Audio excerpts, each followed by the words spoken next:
Baik, Assalamualaikum dan salam sejahtera.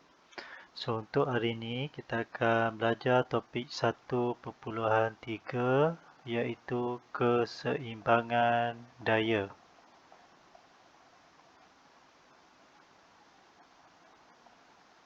Okey. So, yang pertama sekali kamu kena tahu apakah itu keseimbangan daya. Keseimbangan daya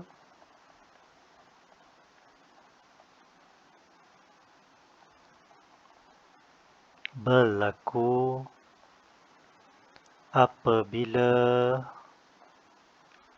daya paduan sama dengan sifar. So, ini keseimbangan daya. So, sesuatu objek tu kita cakap dia dalam keseimbangan daya apabila daya paduan dia sama dengan sifar. Okey, daya paduan. So, daya paduan kita tengok arah daya yang bertindak tu. So, daya paduan kita kena tengok sama ada pada paksi mengufuk iaitu kiri dan kanan. So, kalau contohnya satu objek, okay, daya ke kanan dia 10 Newton dan daya ke kiri pun 10 Newton, maknanya daya paduan dia ialah sifar. Sebab dua daya yang bertentangan arah kita kena tolak. So, 10 tolak 10, so akan dapat sifar. So, ini kita kata dia dalam keseimbangan. Ataupun, satu lagi, okay, daya ke atas 5 Newton, daya ke bawah pun 5 Newton. So, atas dan bawah. So, arah yang berbeza, so kita tolak. So, akan dapat kosong. So, daya paduan dia sifar juga. So, untuk daya paduan, kita pecahkan kepada dua paksi, iaitu ini paksi mengufuk. So, untuk paksi mengufuk, kita kena tengok kiri dan kanan. Okey, manakala untuk paksi menegak, kita tengok atas dan bawah. So, ini untuk tentukan daya paduan. Okey.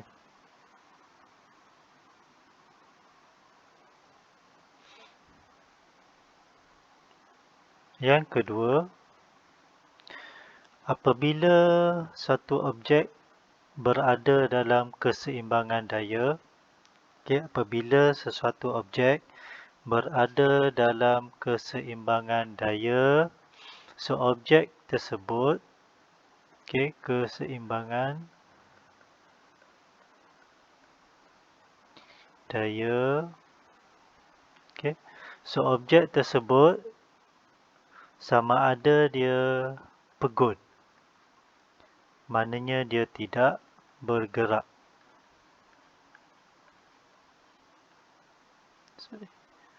Pegun, tidak bergerak, ataupun dia juga boleh bergerak dengan halaju seragam. Dengan halaju seragam. Halaju dia tidak berubah. So, pecutan dia akan jadi acceleration akan jadi kosong. Pecutan dia kosong lah sebab halaju tidak berubah. So, ini untuk keseimbangan daya. Okey. So, kita tengok kita tengok contoh yang pertama dahulu ya.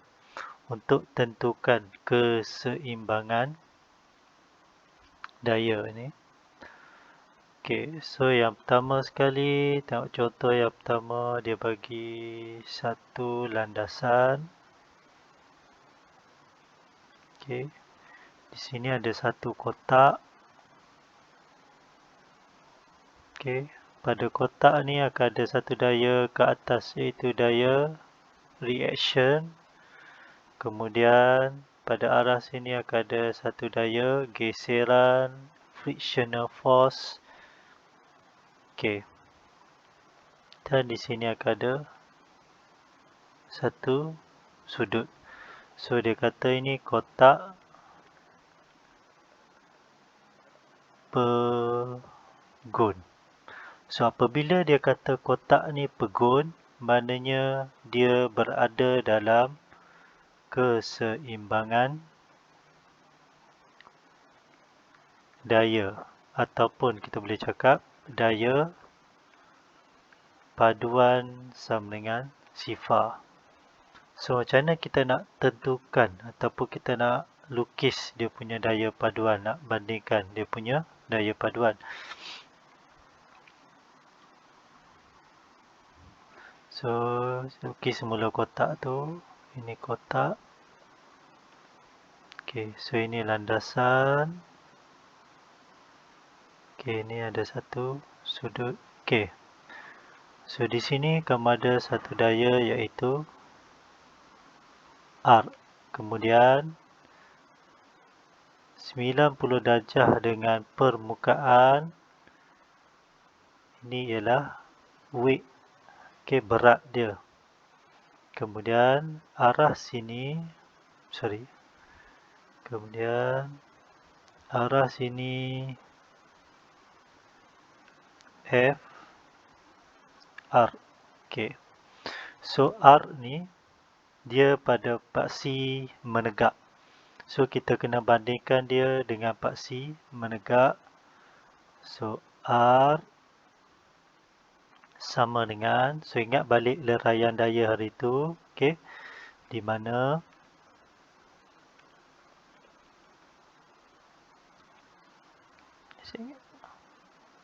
okay, kita buat satu garis. Ni selari dengan R ni. Okay. Kita buat satu garis selari dengan R. Okay. Sudut di sini adalah sama dengan sudut di sini. So ini akan jadi theta. Okay. Sudut yang ini sama dengan sudut di sini. Okay. So sebelah. So ini ialah cos. Apa yang cos? W. So dia akan jadi W cos theta. So R sama dengan weight darab dengan cos theta. So ini pada paksi menegak. Okay. Manakala untuk paksi mengufuk, kita tengok FR ni. So FR daya geseran sama dengan, so weight ni kamu kena leraikan ke sini. So dia bertentangan dengan sudut. So dia akan jadi weight sin theta. So ini pada paksi mengufuk. Okay.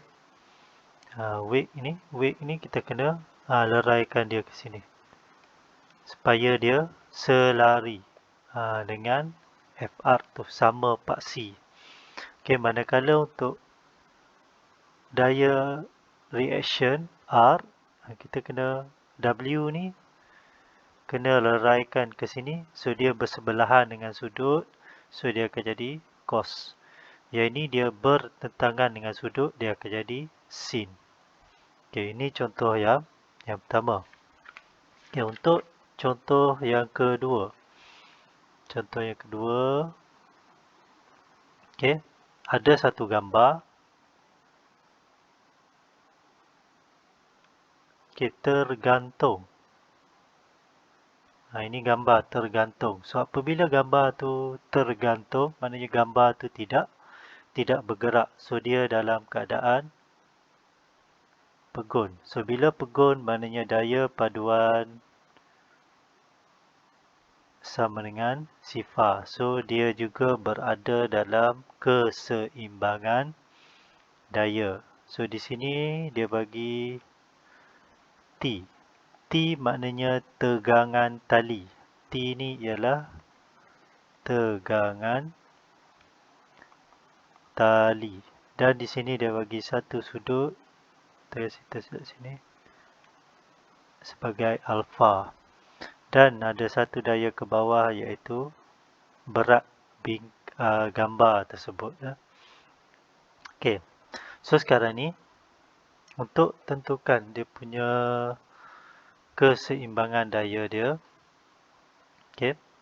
So yang pertama sekali kita buat paksi menegak. Maknanya W ni. Kita buat yang ni dahulu W. So daya T ni kita kena leraikan dia biar dia sama. Biar dia sama arah. Bukan sama arah. Atau selari dengan W ni. So yang ini pun kita leraikan ke sini. So dia akan jadi tegak. Macam ni. So akan ada dua lah. Okay. So dia akan jadi. Okay, sudut dekat sini. So sin ke cos. So dia akan jadi sin. So T sin alfa. Ni untuk yang pertama yang ni. Kemudian yang kedua yang ni pula. Tambah. Sebab dia sama arah. So tambah T sin alfa sama dengan weight. So ini untuk paksi menegak. Okay. Sebab dia seimbang. Okay. Seterusnya untuk paksi mengufuk dia akan jadi T. Paksi mengufuk yang ini kita kena leraikan dia. T ni, garis T ni kita kena leraikan ke sini. So dia akan ada dua lah. So dia akan jadi T sebelah dengan sudut T cos alfa sama dengan T cos alfa. Sama je dua ni. Okay. So ini pada paksi mengufuk. Paksi mengufuk macam ni. Paksi menegak. Ini menegak. Okay. Ini contoh yang kedua. Kemudian contoh yang ketiga. Sebuah kapal. Okay, ditarik. Dan okay. T. Okay, kita letaklah sini T1.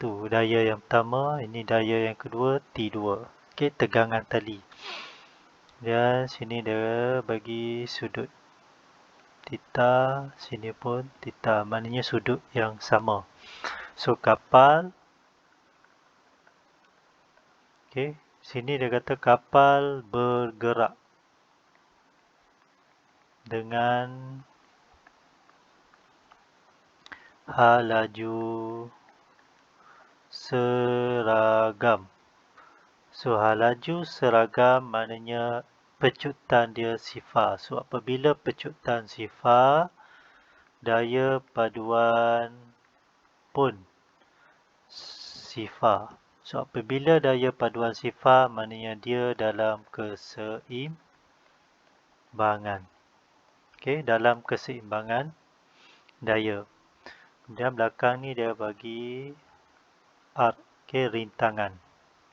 Okay, so untuk tentukan dia punya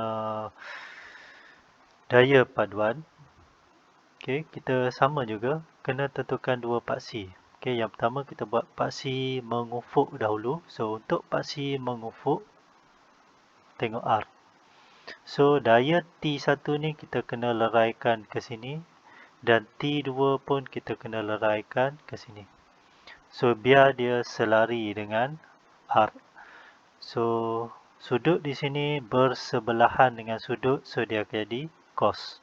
So T1 cos theta tambah. Okay, sebab dia sama arah dengan T2.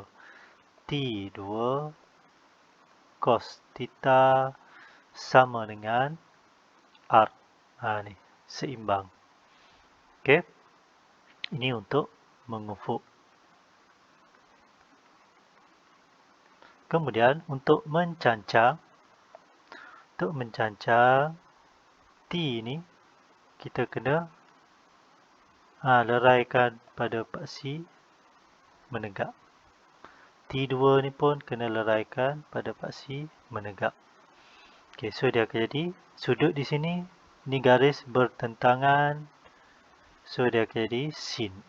So T1 sin theta sama dengan T2 sin theta.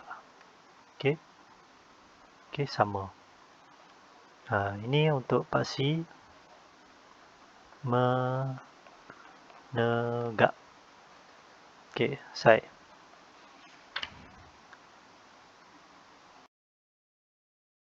Okey, seterusnya kita tengok satu contoh. Okey. Contoh soalan, kamu boleh tengok dalam buku teks muka surat 21. Okey, cikgu nak terangkan sedikit. Okey, dalam soalan tu dia kata ada satu lampu.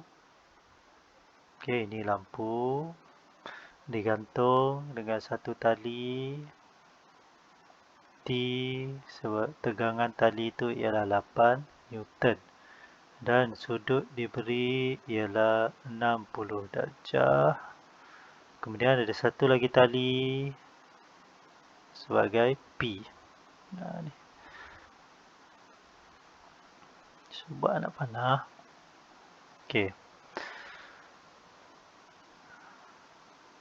Okey, hitung soalan dia A. Hitung magnitud tegangan tali P dan juga berat lampu. Okey. So untuk yang ini, dua soalan ni, yang pertama sekali kamu kena labelkan tegangan tali tu, tengok arah tegangan tali tu, P ni. So P ni pada paksi mengufuk. Okey, pada paksi mengufuk. So daya T ni kamu kena leraikan dia biar selari dengan paksi mengufuk. So kena leraikan ke sini. So sudut 60 darjah. So garis mengufuk ni bersebelahan dengan sudut. So dia akan jadi cos. So dia akan jadi T. Okey, sorry. So untuk A ni dia akan jadi P. Okey, P sama dengan, sebab dia dalam keseimbangan daya, digantung dia tak bergerak. So mana lampu ni tak bergerak, so dia pegun. So bila pegun dia dalam seimbang. Bila seimbang, daya ke kanan sama dengan daya ke kiri, daya ke atas sama dengan daya ke bawah. So P ni ke kanan. So P sama dengan ke kiri. Ke kiri ialah yang ni, T. So T cos 60. So P sama dengan T berapa? 8. So tekan kalkulator lah. 8 darab cos 60 darjah. So kamu akan dapat P sebanyak 4 Newton. Okey. Itu yang pertama. Kemudian untuk B, berat lampu. So untuk tentukan berat lampu, okey, untuk tentukan berat lampu, kena tahu arah daya berat tersebut. So berat arah dia ke bawah. Ini ialah weight. Okey, so maknanya T ni kamu kena leraikan dia. Ni T tadi. So sini T sama dengan 8 Newton. So T arah sini, so leraikan dia biar selari dengan berat. Maknanya dia paksi menegak. So garis menegak adalah bertentangan dengan sudut. So dia akan jadi sin. So W untuk B ya, W sama dengan T sin 60. So T8 darab sin 60. So kamu akan dapat jawapan 6.93 Newton. Okay. So ingat, untuk keseimbangan daya, kiri 1 sama dengan kanan 2. So 1 sama dengan 2 dan juga 3, 4. Atas sama dengan bawah. 3 sama dengan 4. So ini penting ya untuk keseimbangan daya. Kiri sama dengan kanan, atas sama dengan bawah. Kemudian satu lagi yang penting, untuk leraikan sudut. Untuk leraikan daya, so kalau sudut di sini, ini daya F. So nak leraikan pada paksi mengufuk, tengok garis mengufuk X ni bersebelahan dengan sudut. So dia akan jadi cos theta. Manakala untuk paksi menegak bertentangan dengan sudut, so dia akan jadi sin theta. Okey, dia bergantung kepada sudut. Tengok sudut tu duduk dekat mana. Okey, itu yang penting. Bersebelahan dengan sudut, automatik dia akan jadi cos. Bertentangan dengan sudut, dia akan jadi sin.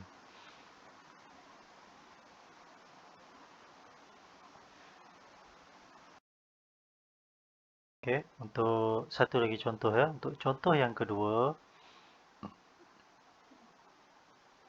Okey. Satu kotak berada pada satu landasan condong di mana berat kotak ini, weight berat kotak ini ialah 50 Newton dan sudut ialah 40 darjah. Okey, so yang pertama sekali kamu kena lukis dia punya arah daya yang bertindak pada kotak ini. So kotak ini berada dalam keadaan pegun. So bila pegun, dia tidak bergerak. So daya paduan ialah sifar. So bila daya paduan sifar, objek ini ataupun kotak ini berada dalam keseimbangan daya.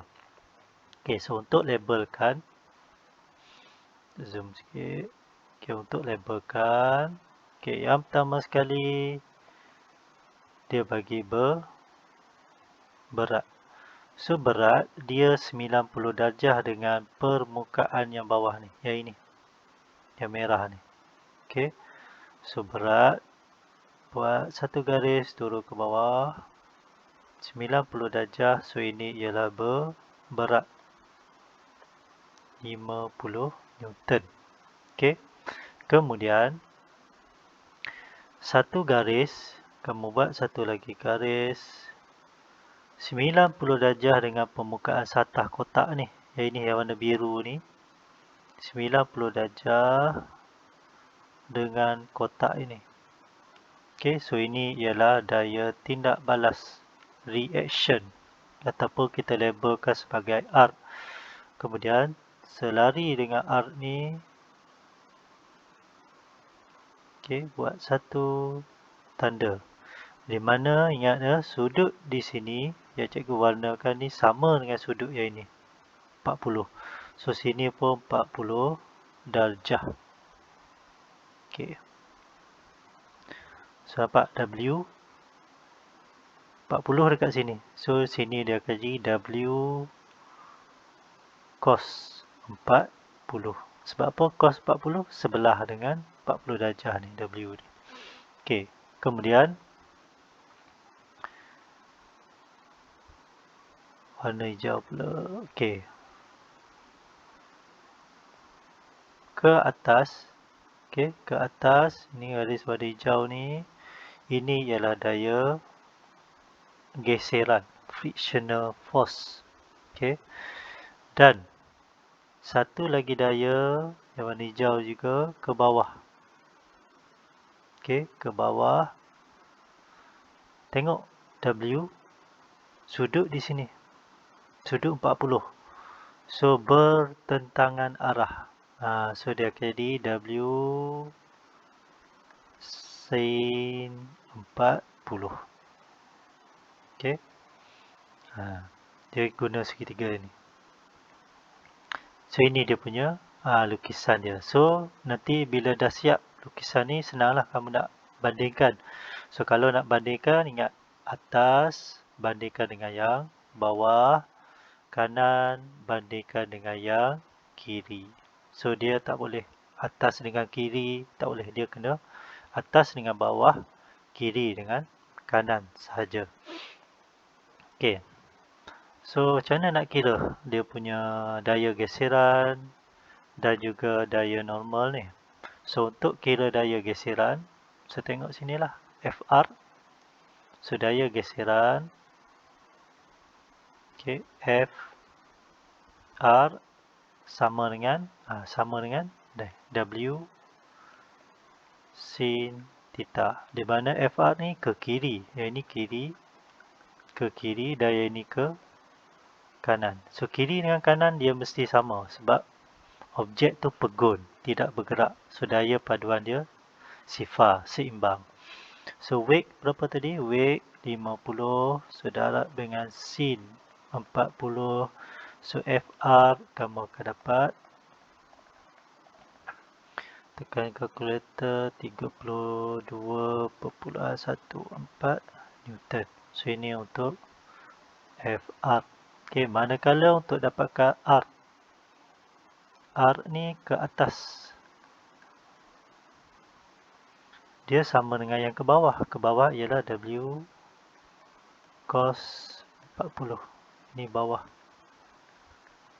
Okay, so weight ialah 50 darab dengan cos 40. So kamu akan dapat 38.30 Newton.